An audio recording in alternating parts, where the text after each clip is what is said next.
Hello. Hello. So I was also at your talk last night, and one of the things you mentioned is that you criticized protesters often for being very low resolution. So what you meant with that, if they say, okay, they're against poverty or they're for the environment, this is great and amazing, but thank you for like contributing to that.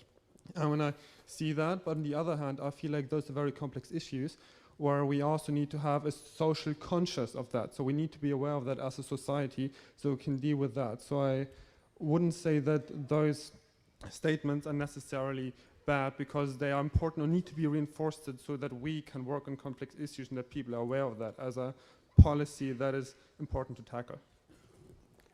Well, I mean, there's certainly a variety of ways that important issues need to be brought to public consciousness, and sometimes protest is a reasonable way of doing that. But as far as I'm concerned, it's primarily become institutionalized since the 1960s and is something approximating a rite of passage, and it's just rather dull in my estimation and often not helpful. I mean, I think it's much better if you're serious about something to try to go out and solve it. I mean, you have a young man in the Netherlands, Boyan Slat, who's a very good example of that. I don't know how much you know about him, but he's invented a device. It's taken him about 7 years, and it's been a very difficult process and he thinks he can take 50% of the plastic out of the world's oceans in the next 5 years. It's like, great. That's commitment, man. That's commitment. And he started when he was 17. He did something absolutely impossible. And so, you know, he's out to do something for the environment, at least to try. Now, I don't know if it'll work because there's a moral hazard involved. If he can take the plastic out of the oceans, it might just encourage reprehensible people to dump more in, and that's definitely a problem. But I'd like to see, and this is something that, you know, I think that students should be encouraged to consider in a very serious way.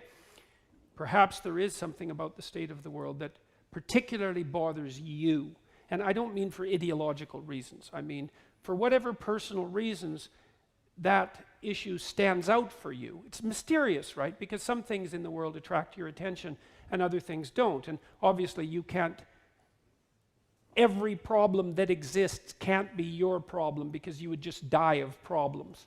But some problems announce themselves to you as targets of particular concern, and those are like beacons for your destiny. So you're very much concerned about something. It's like, great, devote your life to it. See if you can do something about it. And I would say protesting is very, very low on the hierarchy of things that are usefully done if you actually want to solve a problem. Problems are very complex and they're very difficult to solve.